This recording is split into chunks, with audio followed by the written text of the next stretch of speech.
Listo, ¿no? Ah, no, ya. Ya, ok. Somos el equipo número 5 y hablaremos sobre el caso clínico de prurigo actínico. Como ficha de identificación tenemos un paciente de 64 años, masculino, de ocupación albañil, que como motivo de consulta refiere que se le están descamando los labios y le salieron ampollas. Como antecedentes heredofamiliares, es madre finada con hipertensión arterial sistémica y diabetes mellitus tipo 2. Como antecedentes personales no patológicos, tiene una higiene general regular, vive en la colonia Paso del Norte y el paciente refiere trabajar durante 8 horas en obras de construcción, por lo que refiere una exposición solar. Como antecedentes personales patológicos, padece hipertensión arterial sistémica desde hace 10 años y es tratado con el Alapril de 10 miligramos vía oral, una tableta cada 12 horas, y presenta tabaquismo desde hace más de 25 años y fuma 5 cigarrillos al día. Como signos vitales, presenta tensión arterial de 140 sobre 90 milímetros de mercurio, una frecuencia cardíaca de 73 pulsaciones por minuto, frecuencia respiratoria de 17 respiraciones por minuto y una temperatura de 36.5 grados centígrados. A la exploración extraoral presenta múltiples costras ubicadas en cuero cabelludo, pabellón auricular, rostro, cuello y hombros, de color rojizo a negruzco, de aproximadamente 3 milímetros de diámetro, bordes irregulares, de consistencia firme y base sesi. A la exploración intraoral presenta ampolla en borde vermellón del labio inferior de aproximadamente 3 centímetros de ancho por 9 centímetros de largo, de color rojizo en sus bordes, un centro con una placa membranosa blanco-amarillenta y igual en sus bordes presenta áreas costrosas. Bueno, tenemos que dentro de los diagnósticos diferenciales, tenemos la quelitis actínica, lupus eritematoso discoide, quelitis exfoliativa y prurigo actínico. Bueno, en la quelitis actínica tenemos que está inducida por la exposición de los rayos ultravioleta. Esta va a afectar principalmente lo que es el borde mermellón del labio inferior y pues esta se va a caracterizar por un eritema, por descamación y erosión y fisuras dentro de este mismo. Esta se va a presentar dentro del cuarto a quinto década de la vida y normalmente va a predominar en el sexo masculino. En el lupus eritematoso discoide, se va a presentar en pacientes mayores de 40 años de edad. Y igual que la otra, va a consistir en placas eritematosas con descamación, pero este también puede localizarse en cuero cabelludo, orejas, cara y cuello. Al igual, se da ultravioleta y esto mismo va a incrementar este tipo de lesiones y lo va a hacer más predominante. En la quelitis exfoliativa, va a causar también descamación recurrente en el borde labial, eritema o también la formación de costras. Aquí los agentes causales se da por medio de cosméticos, por la radiación solar, por el frío, hasta por el viento, que estas normalmente son las causas más comunes. Y también tenemos que aquí puede afectar alteraciones psicológicas como el estrés, lo que lo puede llegar a causar. Dentro de nuestro diagnóstico presuntivo tenemos lo que es el prurigo actínico. Esta se va a inducir por la exposición prolongada de rayos ultravioleta y se va a distinguir por la formación de pápulas eritematosas que forman placas en el borde mermellón. Va a predominar en el sexo femenino y va a afectar a cualquier edad. Pero aquí un dato interesante es que esta se da en pacientes en poblaciones mestizas. Dentro del plan de tratamiento integral tenemos, y se tiene que ser muy específico con el paciente, de que posiblemente ya por el resto de su vida va a tener que usar protección contra la luz ultravioleta. Eso incluye también protección labial. Y se va a recomendar una biopsia incisional, la cual se va a localizar en el labio inferior, principalmente para ver su estudio patológico y así obtener un diagnóstico definitivo para poder llegar con un buen tratamiento necesario. Dentro de los estudios de laboratorio se va a recomendar la prueba de la proteína C reactiva. Esta prueba se hace cuando se tiene en cuenta en el diagnóstico presentivo al pródigo clínico, al igual que las pruebas de biometría hemática, análisis de niveles plasmáticos de citoquinas, y pues en este caso, en este paciente, los valores hematológicos están dentro del rango normales y por ende se realizó una biopsia incisional. Esto obviamente previo con autorización de medicina interna.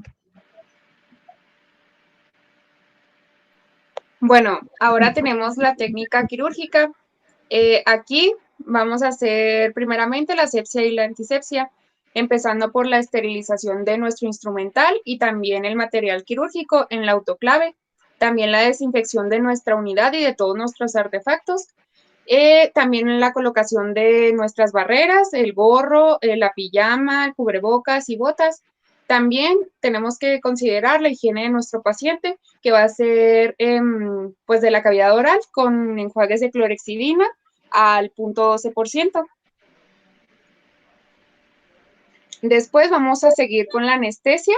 Vamos a realizar una técnica de anestesia infiltrativa en la lesión en el labio inferior. Vamos a utilizar la lidocaína al 2% al 1 por 100.000 con epinefrina. El área anestesiada pues va a ser la mucosa labial, el borde del bermellón del labio inferior. En la dosis máxima recomendada tenemos que van a ser 14 cartuchos para nuestro paciente, pero solamente vamos a utilizar uno, que es 1.8 mililitros. Después vamos a seguir con una incisión. Vamos a inmovilizar el tejido con unas pinzas Alice. Van a ser sin dientes y vamos a realizar una incisión elíptica, es decir, como en forma de gajo de naranja, que va a incluir tejido representativo y tejido sano también. Después de realizar la incisión, vamos a seguir con nuestra sutura. Se va a realizar síntesis de tejidos en la lesión con puntos simples y vamos a usar una sutura de seda de 3 ceros. Para la manipulación de los tejidos, pues aquí tenemos que cuidar mucho nuestras muestras. No tiene que haber artefactos, hendiduras.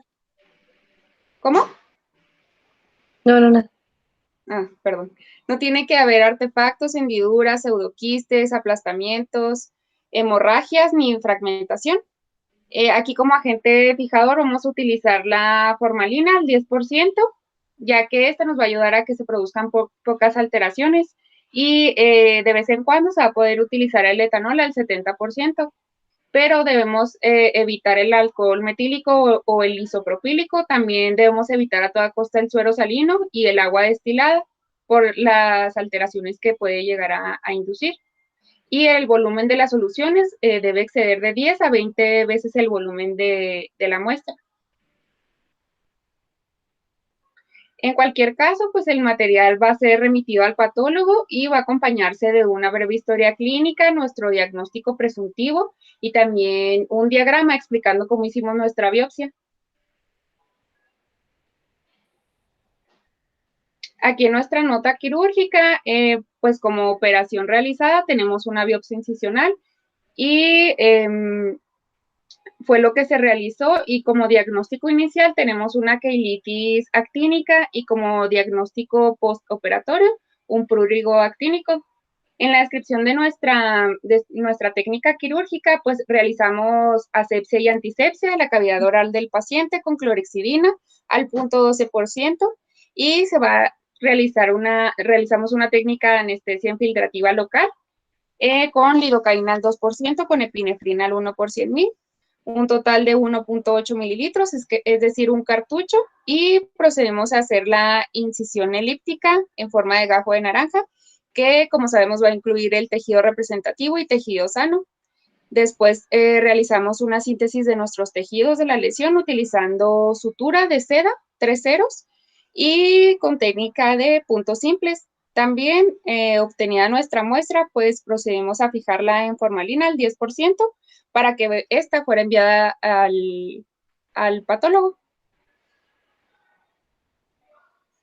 En nuestras indicaciones postoperatorias debemos evitar ingerir alimentos calientes, así también como alimentos picantes o con bordes punzocortantes. Puede ser, por ejemplo, las papitas fritas, las tostadas o palomitas de maíz. También tenemos que tener cuidado de no morder el sitio donde se realizó la biopsia o las áreas que puedan estar adormecidas por varias horas, ya que el paciente no se va a dar cuenta. También cepillar los dientes normalmente, solamente tenemos que evitar el sitio de la biopsia y no debe fumar, en caso de que sea fumador, nuestro paciente si es fumador, no debe fumar al menos en 72 horas. En nuestro resultado histopatológico, observamos un fragmento de mucosa bucal revestido por epitelio plano estratificado y este mismo se observaba de espesor variable con aspecto expognático.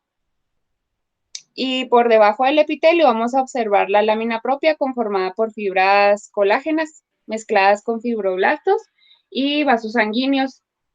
También aquí adicionalmente pues se va a observar un denso infiltrado inflamatorio, como ya sabemos por las lesiones de nuestro paciente de tipo linfohistocitario. Y también en algunas zonas vamos a observar focos de linfocitos organizados en forma de folículos.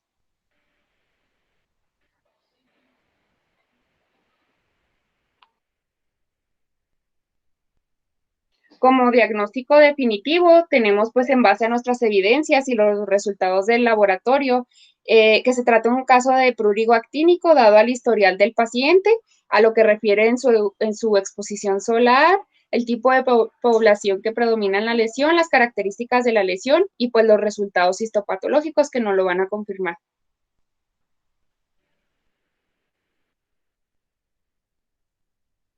Bueno, el tratamiento farmacológico va a ser una infiltración, de triamcinolona, acetonida, de 40 miligramos sobre mililitro en una ampolleta. Va a ser en 3 puntos equidistantes del labio inferior cada 15 días. También para el tratamiento fueron considerados alternativas como tacrolimus, esteroides sistémicos y talidomida, los cuales pues también habían o pudieron haber darnos un resultado satisfactorio.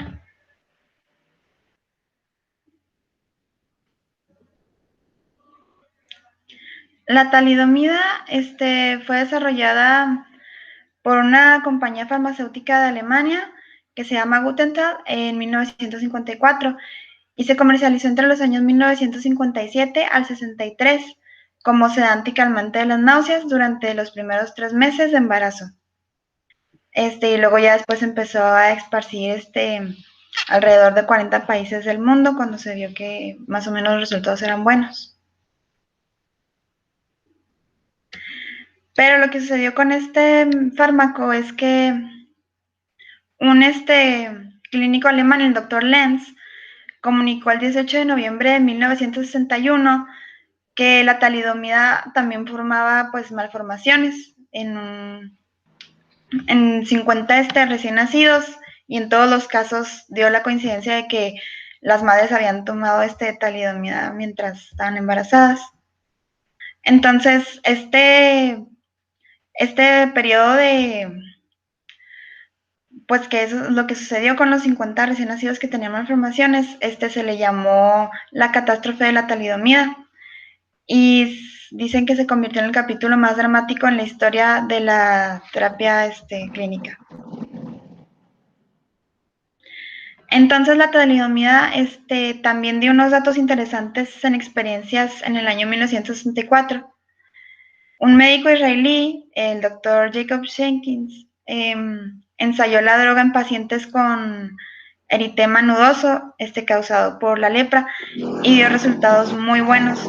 Entonces las observaciones se multiplicaron y motivaron a que la OMS aceptara el tratamiento con talidomida como las mejores opciones para terapia relacionados con la lepra.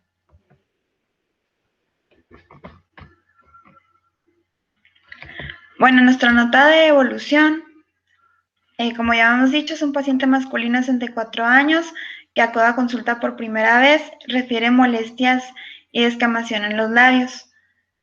A la exploración clínica extraoral se observa un aumento de volumen en el labio inferior, en cuya superficie se presentan múltiples úlceras de formas irregulares, en un centro recubierto por una pseudomembrana blanco-amarillenta y costras. En los estudios de laboratorio se encontraron valores histopatológicos alterados con un denso infiltrado inflamatorio, lo que nos lleva al diagnóstico de prórigo actínico, ya que analizamos otros factores extra del estudio como la edad, la ocupación, que principalmente era exposición solar, y el sexo. El paciente se va a medicar, como ya hemos mencionado, con la triamcinolona, acetonida de 40 miligramos sobre mililitros en una ampolleta en los puntos equidistantes del labio inferior cada 15 días. Además de que hay que educar al paciente sobre la importancia de la protección al estar expuesto al sol. Y presentó una mejora y buenos resultados en la tercera aplicación del fármaco.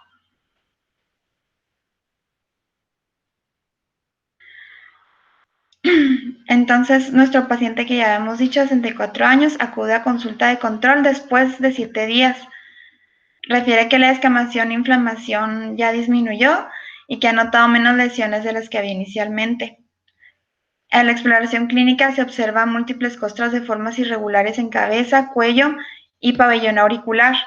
En el labio inferior, el proceso de cicatrización ya terminó, por lo que se retiran los puntos de sutura. Los signos vitales, pues, normales. La tensión arterial va a ser de 140 a 90 milímetros de mercurio. La frecuencia cardíaca, 73 pulsaciones por minuto, y la frecuencia respiratoria van a ser 20 respiraciones por minuto. Temperatura de 36.5 grados centígrados. El paciente se muestra cooperador a las exploraciones llevadas a cabo y en el tratamiento prescrito también. El paciente es previamente medicado con triamcinolona acetonida de 40 miligramos sobre mililitro en una ampolla en la primera cita e informado sobre el seguimiento y su próxima dosis en 7 días. Se refuerza la educación de protección solar al estar en exposición y algunas dudas que tiene existentes.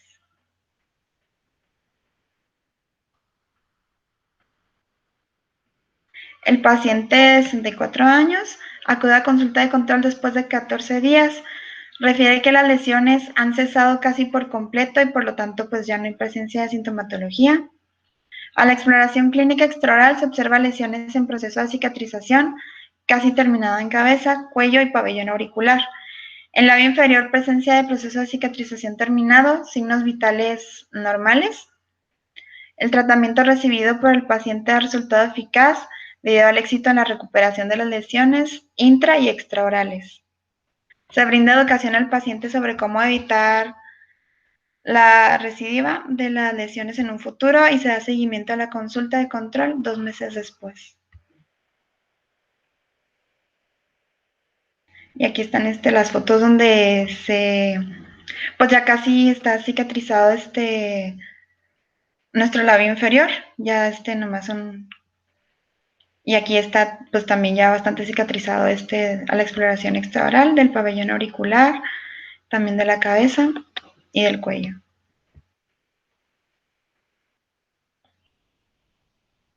Y estas son las referencias que pusimos para terminar este caso clínico.